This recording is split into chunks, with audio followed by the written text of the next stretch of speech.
ప్రభు అయిన యేసుక్రీస్తు నామమున మీ అందరికీ శుభాభివందనాలు. బాగున్నారండి? మరి ఇంకొకసారి ఆ సృష్టికర్త అయిన దేవుడు మీతో మాట్లాడటానికి, దేవుడి వాక్యము మీతో పంచుకుంటకు ఆ దేవాది దేవుడికి కృతజ్ఞతాస్తుతులు చెల్లిస్తున్నాను. మమ్మల్ని మిక్కిలిగా ప్రేమించిన గొప్ప దేవ, గొప్పలో తండ్రి, మీకు ఇచ్చిన అవకాశంపై మీకు కృతజ్ఞతాస్తుతులు చెల్లిస్తున్నాను. నిన్న నేడు రేపు ఏకరీతిగా ఉన్న గొప్ప దేవ, ఈ క్రిస్మస్ శుభ సందర్భంగా ఇక కోటాను కోటి స్థుతులు స్తోత్రములు చెల్లిస్తున్నాను. మహాకాశంలో పట్టినటువంటి దేవ, ఈ మూడవ ఆకాశంలో సింహాసనం పైన కూర్చొని ఉన్న గొప్ప రాజా, నీకే స్తోత్రములు స్థుతులు. 24 పెద్దలు, 4 జీవులు, కోట్ల కోట్ల దేవదూతల మధ్య ఆసీనుడు అయిన నా తండ్రి, మా ప్రార్థన ఆలకించిన ఆయన, పరలోకములో ఉన్న నీవు భూలోకంలో నుంచి మా ప్రార్థన ఆలకించమని వేడుకుంటున్నాను తండ్రి. కొన్నేరు ప్రార్థన ఆలకించినట్టుగా మా ప్రార్థన ఆలకించు. మేము చేయు కార్యక్రమం అంతట్లో నీవే ఉండి నడిపించమని, మేమెవరి కనబడకూడదు, నాలో ఉండి నీవు కనబడి మాట్లాడమని నీ ప్రియకుమారుడు యేసుక్రీస్తు నామమున పెట్టుచున్నాము తండ్రి. ఆమేన్. నెక్స్ట్ వచ్చి చూడండి. దేవునికి దశంభాగంతో పాటు ఏమేమి సమర్పించాలి అంటే, దశంభాగమే సరిపోతుందా? ఇంకా ఏమైనా ఇవ్వాలా దేవుని మెప్పించడానికి? దేవునికి దశమ భాగముతో పాటు ఏమేమి సమర్పించాలి? అదేనా? ఇప్పుడు మలాకి 3వ అధ్యాయం 10వ వచనం తీయండి. నా మందిరంలో ఆహారం ఉన్నట్లు 10వ భాగం అంతయు మందిరపు నిధిలోనికి తీసుకొని రండి. దీన్ని చేసి మీరు నన్ను శోధించిన నేను శోధించమంటున్నాను. దేవుడు ఎప్పుడు శోధించేవాడు కాదే. సాతాను శోధిస్తాడు, దేవుడు పరిశోధిస్తాడు. హల్లెలూయా. శోధించేవాడు సాతాను, పరిశోధించేవాడు దేవుడు. కానీ ఇక్కడ ఏమంటున్నాడు? ఫస్ట్ నీకు 10,000 వస్తే 1000 రూపాయలు తీసుకొచ్చి దేవుడికి ఇమ్మంటున్నాడు. నీ ఆదాయం 10,000 అనుకో, తీసుకొచ్చి దశభాగం దేవుడికి ఇమ్మంటున్నాడు. ఇచ్చిన తర్వాత సాతానులా శోధించమంటున్నాడు దేవుడు. అంటే అయ్యా నేను డబ్బులు ఇచ్చాను, మిగతా నాకు అనేక అవసరాలు ఉన్నాయి ఇంట్లో, మరి నేను ఎలా చదువు పెట్టుకునేది ఇంట్లోనే, నాకు గోల్డ్ అని, కరెంట్ బిల్ కట్టాలి, ఇంటిది కట్టాలి, ఇట్లా అడుగుతారు కదా. ఆయన గట్టిగా రోజు శోధించమంటున్నాడు. చదవండి. శోధించిన నేను ఆకాశపు ఇండ్లను విప్పి, ఆకాశపు వాకిట్లను విప్పి పట్టణాలంత విస్తారమైన దీవెనలను కుమ్మరించదని సైన్యములకు అధిపతి యెహోవా సెలవిస్తున్నాడు. ఇప్పుడు చూడండి, సంక్రాంతి వస్తున్నప్పుడు మనం పొద్దున్నే ఆడవాళ్ళు లేచి ఇళ్ళ ముందు ఏం చేస్తారండి? దేని ముగ్గులు వేస్తారు? వాకిటి. పొద్దున్నే లేచి ఏం చేస్తారు? వాకిట్లో ముందు ఊడుస్తారు, కల్లాపు చెబుతారు, ముగ్గులు వేస్తారు. మన ఇల్లు వాకిటి ఎంత ఉంటుందండి? చిన్నది. ఇక్కడి నుంచి అంత దూరం. ఏమండి, ఇప్పుడు నువ్వు నిజంగా దేవుడికి దశభాగం ఇస్తే యథార్థముగా, ఏమండి, ఆకాశ వాకిళ్ళు, మన ఇల్లు వాకిళ్ళు ఇంతే ఉంటది.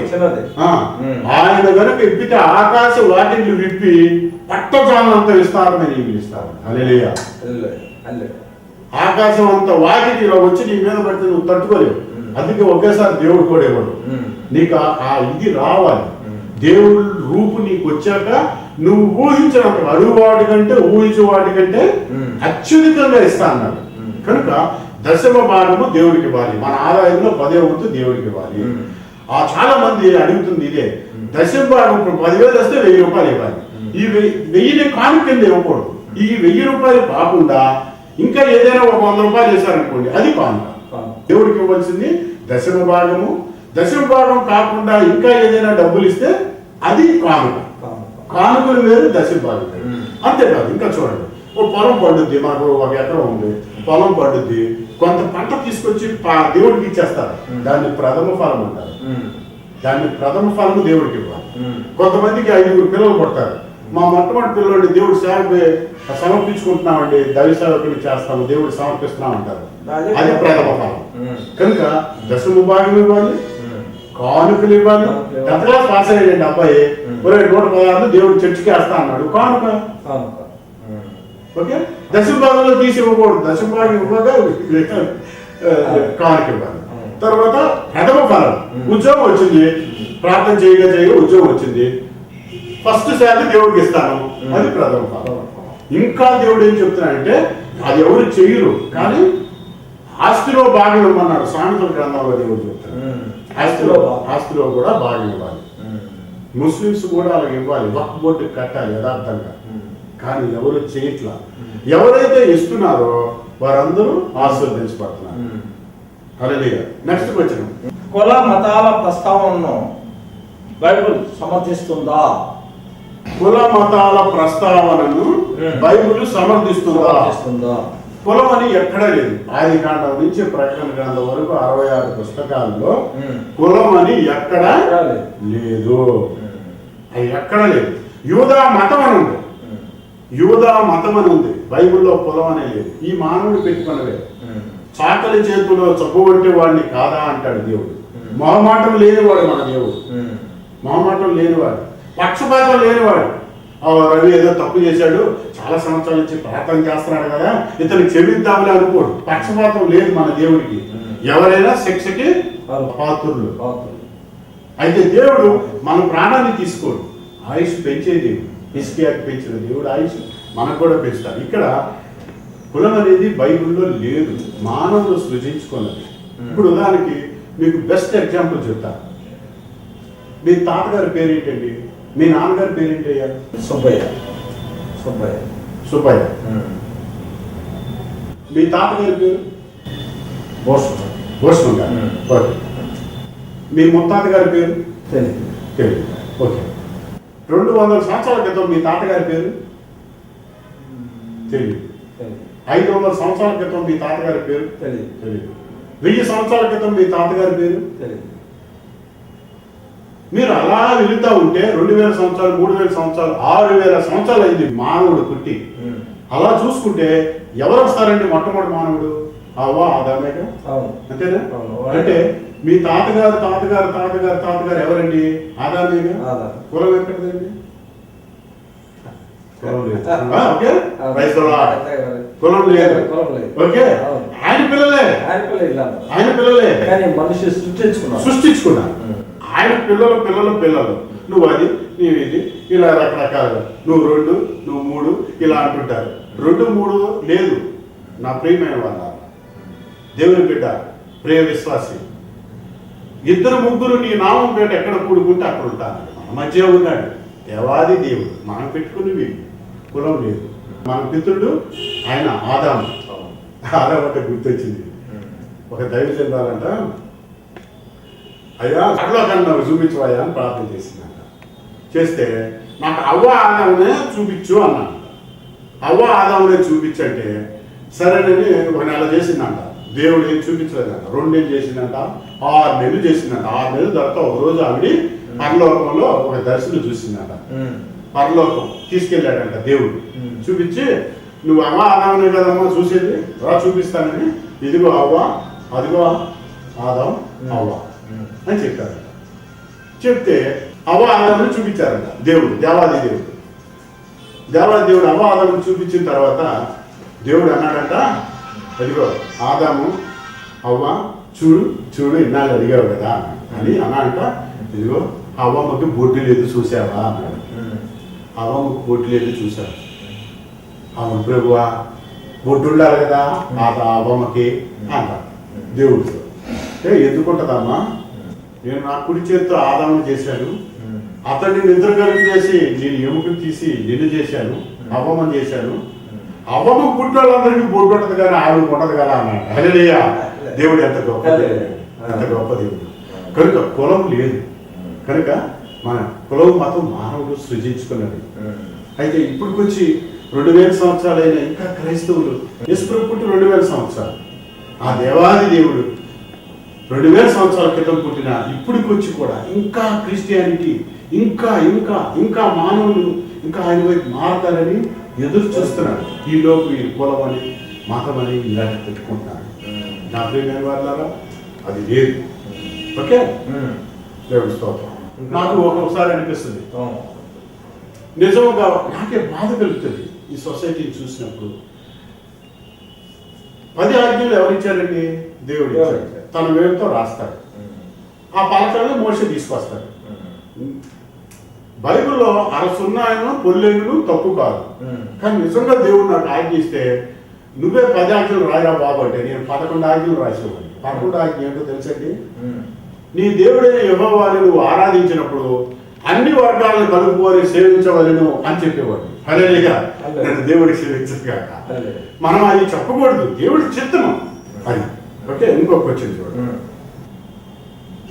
నీతిమంతులకు అనీతిమంతులకు ఒకే విధంగా జబ్బులు బాధలు వస్తున్నాయి. మరి క్రైస్తవుల యొక్క ప్రత్యేకత ఏమిటి? నీతివంతులకి అనీతివంతులకి. ఇప్పుడు క్రైస్తవుడు ఉన్నాడు, వాడి గుండెపోటు వస్తుంది. ఒక అన్యుడు ఉన్నాడు, ఐదుడు, వాడికి అతనికి కూడా గుండెపోటు వస్తుంది. అతనికి బీపీ షుగర్ వస్తుంది, ఇతనికి వస్తుంది. మరి మనం క్రైస్తవుడు అని చెప్పి మనకు ప్రత్యేకత ఏముందండి? అదే ప్రత్యేకత ఏంటి? ఏమిటి అది? క్రైస్తవుల్లో ప్రత్యేకత ఏంటి? అదేగా వచ్చిన అతనికి జబ్బులు వస్తాయి, మనకి జబ్బులు వస్తాయి. మనకి ఉన్నది ఏంటి ప్రత్యేకత అంటే చూడండి. ఇప్పుడు ప్రసంగి గ్రంథంలో సొలొమోను ఒక మాట అంటాడు, విగ్రహములు అర్పించిన వానికి గతి ఒక్కటే. అంటే నీతివంతునికి అనీతివంతునికి గతి ఒక్కటే. జబ్బులు బాధలు వాడు అనుభవించాలి, వీళ్ళు అనుభవించాలి. యోగ గ్రంథంలో అంటాడు, మనుషులు శ్రమానుభవం నిప్పురవ్వలు ఏ రీతిగా పైకి ఎగురునో మనుషులు శ్రమానుభవంకే పుట్టుచున్నారు అంటాడు. కనుక అందరికీ సమానమే. అయితే క్రైస్తవుల్లో ప్రత్యేకత ఏంటంటే, మీకు ఒక ఉదాహరణ చెప్తా. ఒక కొండ మనం పైకి ఎక్కుతున్నాం అనుకో, కొండ పైకి ఎక్కగా పరలోకం వస్తుంది అనుకున్నాం. చివరి భాగం పరలోకం అనుకున్నాం. మనము కొండ ఇలా ఎక్కలేం కదండి, ఇలా మలుపు ఇలా తిరుగుతూ పైకి ఎక్కుతాం, అంతేనా? కొండ పైకి. క్రైస్తవ జీవితంలో ప్రతి మలుపుకి ఒక బాధ. అంటే మలుపు తిరిగినప్పుడల్లా భయం వేస్తా ఉంటుంది మానవుడికి. క్రైస్తవుడికి భయం వేస్తుంది. అంటే ఈ వదిలేశాడు యేసుప్రభు నన్ను, నేను 27 ఏళ్ళ నుంచి సేవ చేస్తున్నాను, నన్ను వదిలేశాడు, ఇక నాకు ఇది అవ్వదు అని అంటారు. అంటే అదొక బాధ. అట్లా ఈ 27 ఏళ్ళలో దైవజనుడు ఇన్ని బాధలు పడి ఉంటాడు. ప్రతి మలుపుకి ఒక్కొక్క బాధ, ఏదో ఒక రకమైన టెన్షన్, ఏదో ఒక రకమైన వెలితి ఇలా చూస్తున్నాడు. ఎందుకంటే అప్పుడు 430 సంవత్సరాల పాత నిబంధన కాలంలో ఇశ్రాయేలు ప్రజలు బాధలు అనుభవించి దేవుడు ఎర్ర సముద్రం దాటుకొని కానానుకు తీసుకెళ్ళాడు. ఇప్పుడు కూడా 2000 సంవత్సరాలు అయినా, ఎందుకంటే ఈ మలుపులు అనేక జీవితాల్లో వచ్చే మలుపులు ప్రతి దానికి అవమానాలకి, కొంతమందికి పిల్లలు ఉండరు, కొంతమందికి ఉద్యోగం ఉండదు, కొంతమందికి డబ్బు ఉండదు, ఆర్థిక ఇబ్బందులు, కొంతమందికి ఏదో ఒక రకమైన బాధతో ఉన్నారు. ఈ బాధలన్నీ అనుభవిస్తూ ఆ రోజు ఇశ్రాయేలు ప్రజలు 430 సంవత్సరాలు అనుభవిస్తూ పాలుతేళ్లు ప్రవహించు కానానుకి ఎలా చేరారో ఇప్పుడు కూడా 2000 సంవత్సరాల నుంచి దేవుడు ఆయన రూపు తెచ్చుకోవడానికి కాలము పరిపూర్ణమైనప్పుడు యేసు ప్రభు పరలోకం నుంచి భూలోకమునకు వచ్చినాడు. ఇప్పుడు కాలం పరిపూర్ణం అవుతుంది. అందుకే ఇప్పుడు చూడండి, రాబోయే దినాల్లో ఇప్పుడు మనం చూస్తుంటే ఈ కృపాకాలంలో చిన్న పిల్లలు గొప్ప దైవజనులుగా అభిషేకం పొందించి అన్ని స్వస్థతలు చేస్తున్నారు, అద్భుతాలు చేస్తున్నారు. కృపాకాలంలో మనం ఉన్నాము.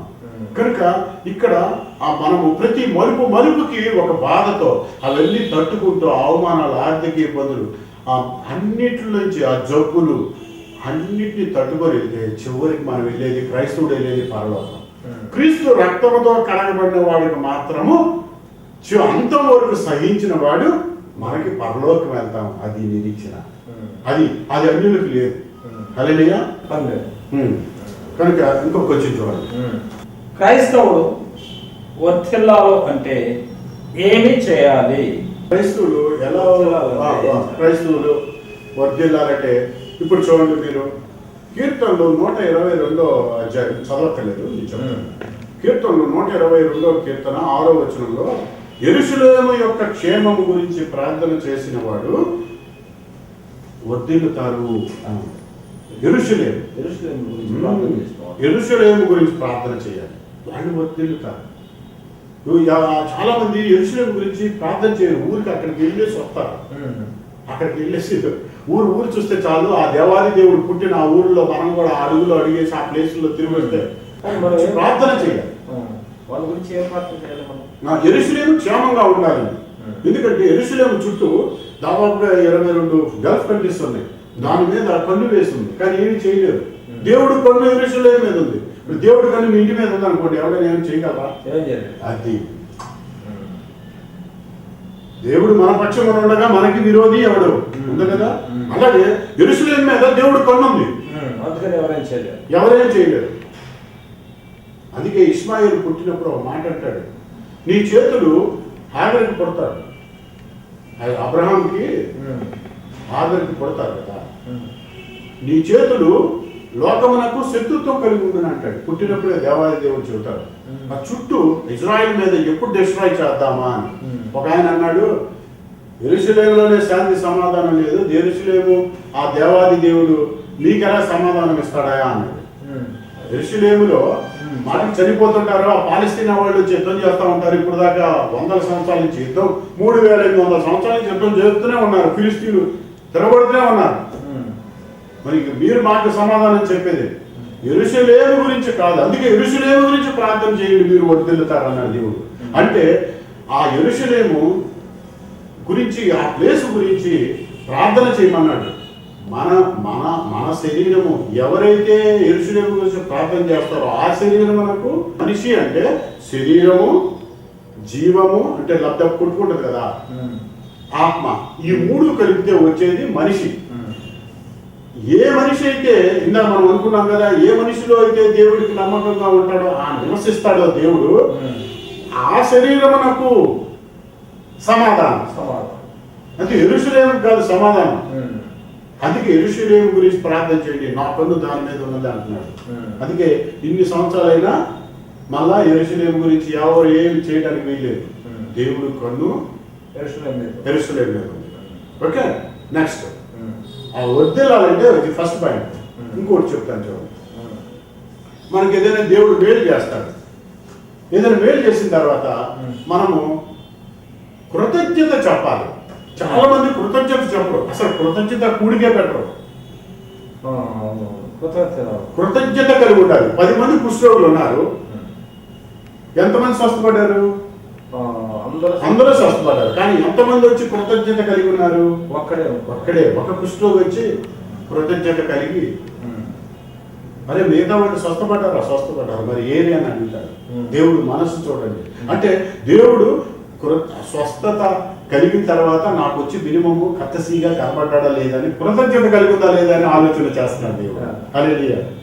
కనుక కృతజ్ఞత కలిగిన వారిని వర్ధిల్ల చేస్తాడు. ఉదాహరణకి లాజరు, మార్తా మరియా లాజరు చనిపోతాడు. దేవుడికి ఇన్ఫర్మేషన్ వెళ్ళిన అక్కడే ఉంటాడు, వేరే ఊర్లో. వచ్చి 4వ రోజు అయిపోయిన తర్వాత వెళ్తాడు, వెళ్ళి లాజర్ని బ్రతికిస్తాడు. బ్రతికించిన తర్వాత మార్తా మరియా లాజరు వాళ్ళు యేసుప్రభువుకు విందు చేస్తారు. విందు చేస్తారు. అంటే కృతజ్ఞత. దేవుడికి ఏదో మనం మేలు చేసినప్పుడు దేవుడు కృతజ్ఞతగా దైవజనుడికి ఏదైనా ఇవ్వటం, దేవుడి సంఘానికి ఏదైనా ఇవ్వటం అనేది చేస్తే అది అప్పుడు వర్ధిల్లుతారు, ఆ కుటుంబం వర్ధిల్లు చేస్తారు. ఫస్ట్ యెరూషలేము గురించి ప్రార్థన చేయాలి. 2 కృతజ్ఞత కలిగి ఉండాలి. 3 చాలా మందికి తెలియదు, బస్సు ఎక్కుతారు, ఒక స్క్రీన్ చూస్తారు, మోహపు చూపు చూస్తున్నారు. ట్రైన్లో వెళ్తున్నప్పుడు, ఫ్లైట్లో వెళ్తున్నప్పుడు మోహపు చూపు చూడకూడదు. చాలా మంది ఆ కంటి ద్వారా ఎంతో పాపం జరుగుతుంది. అందుకే మోహపు చూపు చూస్తే వ్యభిచరించినట్టే అంటున్నాడు యేసు. మోహపు చూపు చూస్తే అవి మానుకోవాలి. అవి మానుకుంటే నీకు తెలియకుండా నీకు అభివృద్ధి వస్తూ ఉంటుంది, పరిశుద్ధత ఉండాలి. ఆ వాళ్ళు వర్ధిల్లుతారు. మీరు ఎన్నో ఫ్యామిలీని చూస్తున్నాను అలా అభివృద్ధి చెందుతా ఉన్నారు. అన్నీ ఇస్తాడు, ఒక ఆర్థిక ఇబ్బందులు ఇస్తాడు దేవుడు, అది తీసేయడానికే. అంటే దేవుడు అనుకున్న రీతిలో నీవు పరిశుద్ధత నీలో వచ్చినప్పుడు రెప్పపాటు కాలంలో ఇస్తాడు ఆశీర్వాదం. ఎవరు ఊహించలేరు, ఒక్క క్షణంలో ఇస్తాడు. నేను ఎప్పుడు చెబుతా ఉంటా, లాజరు తిరిగి లేవడానికి 4 రోజులు పట్టింది, అంతేనా? రక్తస్రావంతో బాధపడిన ఆవిడ స్వస్థపడటానికి ఎన్ని సంవత్సరాలు పట్టింది? 18 సంవత్సరాలు పట్టింది. పక్షవాయువుడు స్వస్థపడటానికి ఎన్ని నెలలు పట్టింది? 38 సంవత్సరాలు పట్టింది. యేసుప్రభు బాధ చేయడానికి ఎన్ని సంవత్సరాలు పట్టింది? అంత దేవాది దేవుడే 30 సంవత్సరాలు ఊరుకున్నాడు. ఆయన పుట్టినప్పుడు దాఖలాలు ఉన్నాయి, 8వ రోజు దాఖలాలు ఉన్నాయి, 12వ సంవత్సరం దాఖలాలు ఉన్నాయి, 30వ సంవత్సరం సేవ చేస్తాడు, 5 ఊర్లలో చేస్తాడు. ఆ 5 ఊర్లు మగదాను, గిన్నెసరాతు, గదరినియా, కపర్నహూము, గలిలయ, మొత్తం 5 ఊళ్ళు. దేవాది దేవుడు ఈ 5 ఊళ్ళలో సేవ చేస్తే ఇప్పటికొచ్చి 2014 సంవత్సరాలైనా ఆయన గురించి చెప్పుకుంటా ఉన్నారు. ఆయన తిరిగింది 2 అవర్స్. కారులో వెళ్తే 2 అవర్స్ మనం ఎంత దూరం వెళ్ళగలిగితే అంత దూరం, అంత ఏరియాలోనే తిరిగి 5 ఊళ్ళో సేవ చేశాడు ఆయన. 30వ సంవత్సరం నుంచి 3.5 సంవత్సరాలు సేవ చేశాడు. ఆయన సిరివేశాడు, తిరిగి లేచాడు, భూమి కింద భాగానికి వెళ్ళాడు, వెళ్ళి 3 రెయ్యింబాదులు ఉంటాడు, తిరిగి మరలా భూమి మీదకి వచ్చి 11 సార్లు కనపడతాడు. 40 రోజులు ఉంటాడు ఇక్కడ. 40 రోజులు ఉంటాడు. తర్వాత భూమి కింద ఆదాము కాడి నుంచి మలాకి వరకు చచ్చిపోయిన చెరలో ఉన్న ఆత్మలను చెరగా పట్టుకొని హెవెన్కి వెళ్ళిపోయాడు. ఆకాశ మండలం గుండా పరలోకానికి వెళ్ళి దేవాది దేవుని కుడిపార్శ్వం పైన, దేవుని కుడిపార్శ్వం పైన మన గురించి విజ్ఞాపన చేస్తున్నాడు. ఆయన మరలా తిరిగి రాబోతున్నాడు. మన వాళ్ళు సిద్ధపడట్లా ఎవరు. ఆ సిద్ధపాటు కొరకు ఈనాడు నేను చేస్తా ఉన్నాడు. ఇంకా ఇంకా అందరూ మారిన తర్వాత అంతము వచ్చును అని లేదు. సర్వలోకమునకు సువార్త ప్రకటించిన తర్వాత అంతం వస్తాను. బీజేపీ మారిపోవడం అనేవి లేదు ఎక్కడ. అందరికీ సువార్త ప్రకటించబడుతుంది. అందుకే ఇంటర్నెట్ ద్వారా, రేడియో ద్వారా, ఇంటి సువార్త ద్వారా, టీవీల ద్వారా, మరి క్రూసైడ్స్ ద్వారా ఈ విధముగా సువార్త ప్రకటించబడుతుంది. ప్రకటించబడిన తర్వాత ఆయన 2వ రాకడ వస్తుంది. వచ్చిన తర్వాత మధ్యాకాశానికి మనం ఎగిరిపోతాం. మన నిరీక్షణ అదే, పరలోకం తీసుకెళ్తాడు. క్రైస్తవులకు మీరిచ్చే సందేశం ఏమిటి? ఇప్పుడు 3 D's గురించి మాట్లాడతారు. 3 D's అంటే ఫస్ట్ డి ఏంటంటే డిటర్మినేషన్. డిటర్మినేషన్ అంటే పట్టుదల. నెక్స్ట్ డి సంకల్పం, స్ట్రాంగ్ డిటర్మినేషన్. నెక్స్ట్ డెడికేషన్ అంటే అంకితం అవ్వాలి. అంకితం అవ్వాలి. 3వది డెస్టినేషన్ అంటే గమ్యస్థానం. ఇప్పుడు పాస్టర్ గారు ఉన్నారు అనుకున్నాం, ఆయన సంఘం 500 మంది ఉన్నారు. 10 ఏళ్ళు సేవ చేసినా 500 ఉంటున్నారు, పెరగట్లా. అంటే అర్థం ఏంటి? అతనికి ఈ 3 D's అవసరం అన్నమాట. ఫస్ట్ పట్టుదల ఉండాలి. నా సంఘం ఈ 500 నుంచి 10,000 అవ్వాలి సంవత్సరంలో అని ఒక టార్గెట్ పెట్టుకోవాలి. సంకల్పం ఉండాలి. ఫస్ట్ 10,000 మంది నువ్వు ఇస్తావు నాయన, నా సంఘం పెరగాలి. అనేక మంది విశ్వాసులు, అనేక మందిని దేవుని వైపు తిప్పితే 17వ అధ్యాయం 12వ అధ్యాయం దానియేలు గ్రంథం 12వ అధ్యాయం అంటే ఎవరైతే దేవుని వైపు అనేక మందిని తిప్పుతారో వారు నక్షత్రం వలె ఉందురనుంది. హల్లెలూయా. కనుక మీరు అనేక 10,000 మంది సంఘం అవ్వాలి అని పట్టుదల ఆ దైవజనుడికి ఉండాలి. ఉంటే కాదు, అంకితం అవ్వాలి. సేవ చేయాలి, ప్రార్థన చేయాలి. రోజుకి 5-6 గంటలు ప్రార్థన చేయాలి. ప్రార్థన చేసి ఏ బిడ్డకి ఏ అవసరం ఉందో, ఏ విశ్వాసి ఏ గొర్రెకి ఏది అవసరమో, ఏ విశ్వాసి నిజముగా ఎదుగుతున్నాడా పైకి చెప్తున్నాడు, అబ్జర్వేషన్ అలా చేస్తూ అంకితం అవ్వాలి. దేవుడితో నిరంతరం ఉండాలి. దేవుడితో నిరంతరం ఉండాలి అంటే జీవించాలి. అంటే దేవుడిని ఆనుకొని ఉండేవి జీవించడం అంటారు. దేవుడిని ఆనుకోకుండా బ్రతుకు తెరుపు పట్ట వరకు, సంపాదన వరకు మనం ఏదైనా పనులు చేసుకుంటే అది బ్రతకడం అంటారు. కనుక మనం జీవించాలి. ఆయనతో పాటు జీవిస్తూ నడుచుకుంటూ వెళ్తే అప్పుడు ఆ అంకితం అవ్వాలి. అంకితం అయిన తర్వాత ఎప్పుడు ఆ 10,000 మంది సంఘం వచ్చేంత వరకు వదిలిపెట్టకూడదు, గమ్యస్థానం చేరేవాడు. అది మన క్రైస్తవులు. ఆ 10,000 మంది వస్తే అతనికి పట్టుదల ఉండాలి, డిటర్మినేషన్ ఉండాలి, డెడికేషన్ ఉండాలి, డెస్టినేషన్. అదేవిధంగా మనము శ్వాస వదిలి పర్యంత వరకు, పరలోకము చేరు పర్యంతం వరకు ఆయనకి నమ్మకం యథార్థంగా ఉండాలి. ఇంటికి ఒకటి ఉంటే ఇంటి మొత్తాన్ని రక్షిస్తా అన్నాడు మన ప్రభు. ఇంటి మొత్తాన్ని రక్షిస్తా అన్నాడు. అయితే ఫస్ట్ నేను ప్రార్థన చేసుకున్నప్పుడు 1992 ఆగస్టు 2న నేను బాప్తిస్మం తీసుకున్నాను. తర్వాత 7 సంవత్సరాలు ప్రార్థన చేశాను. తర్వాత దాదాపు 7 సంవత్సరాల తర్వాత నా భార్య బాప్తిస్మం తీసుకుంది. తర్వాత నేను 13 ఏళ్ళు ప్రార్థన చేశాను. తర్వాత నా తల్లి బాప్తిస్మం తీసుకుంది. తర్వాత ఆపకుండా 17 ఏళ్ళు ప్రార్థన చేశాను. నా తండ్రి బాప్తిస్మం తీసుకున్నాడు. తర్వాత ఇప్పుడు రీసెంట్ గా నా కుమారుడు కూడా బాప్తిసం తీసుకున్నాడు. హల్లెలూయా. హల్లెలూయా. నా కుమార్తె ఉంది, ఆవిడ కూడా బాప్తిసం తీసుకోవాలి. దేవుడు తప్పకుండా రక్షణ ఇస్తాడు నా కుమార్తెకి. మా కుటుంబం అంతా కూడా దేవుడికి బెట్లో ఉన్నాం. ప్రతి కుటుంబం కూడా టీవీ వీక్షిస్తున్న నా ప్రియ విశ్వాసి, నువ్వు ఎవరైనా సరే దేవునికి నమ్మకం యేసు రక్తంతో కడగబడాలి. యేసు బాహాటముగా నీ కొరకు నా కొరకు సిలువ మీద చంపబడ్డాడు, తిరిగి లేచాడు. ఆయన మరలా రాబోతున్నాడు. నమ్మకంగా ఉన్నాడు. ఆయన రక్తంతో కడగబడి ఆయన అభిషేకం పొందండి. అందుకే ఈ రోజుల్లో ఈ కృపాకాలంలో అనేక మంది దైవజనులు చిన్ని చిన్ని పిల్లలు రెండో రాకడ ముందు ఇవన్నీ జరుగుతాయి అన్నాడు. ముదులు కళ్ళగందులు ఎవరొస్తున్న మీద ఆత్మ కుమ్మరిస్తానన్నాడు దేవుడు. అందుకే అనేక మంది దైవజనులు చిన్న వయసు నుంచే 20 ఏళ్ళకి 30 ఏళ్ళకి సేవకులు ఎంత బలముగా వాడుకుంటున్నాడు. హల్లెలూయా. ఆ దేవాది దేవునికి వందనాలు. కనుక ఈ కృపాకాలంలో చిన్న చిన్న పిల్లల మీదకి దైవజనులుగా మారుతున్నారు, అభిషేకం పొందుతున్నారు, దేవుడు స్వస్థతలు చేస్తున్నారు, అద్భుతాలు చేస్తున్నారు. మేము 30 సంవత్సరాల నుంచి అయ్యా మేము బాధలో ఉన్నాము, ఎన్నో ఇరుకుల్లో ఉన్నాము, ఇబ్బందుల్లో ఉన్నాము అని చాలా మంది చెప్తా ఉంటారు. తప్పకుండా దేవుడు ఆశీర్వదిస్తాడు. ఆ నిరీక్షణతో ఇన్ని సంవత్సరాలు అనుకున్నాం.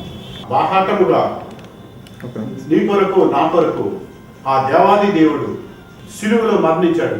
ఆయన్ని బాహాటంగా ఒప్పుకోవాలి. రహస్య క్రైస్తవులు చాలా మంది ఇళ్లలో ప్రార్థన చేస్తే చాలు, చర్చికి వెళ్ళకపోతే పర్వాలేదు అని అంటున్నారు. ఈ టీవీ చూస్తున్న ప్రియ విశ్వాసి, నువ్వెవరైనా సరే ఆ దేవాది దేవుడిని అంగీకరించి ఆయన బిడ్డగా పరలోక జీవ గ్రంథంలో నీ పేర్లు నాయన రాయబడినట్లుగా ఈరోజే యేసు ప్రభువుని నమ్ముకోండి. మీకు పరలోక భాగ్యం, దాంతోపాటు ఇహలోకమైనటువంటి మెటీరియల్ థింగ్స్ అన్నీ కూడా దేవుడు ఇవ్వడానికి సిద్ధముగా ఉన్నాడు. ఆమేన్. మంచి సందేశాన్ని ఇచ్చారు. Thank you very much.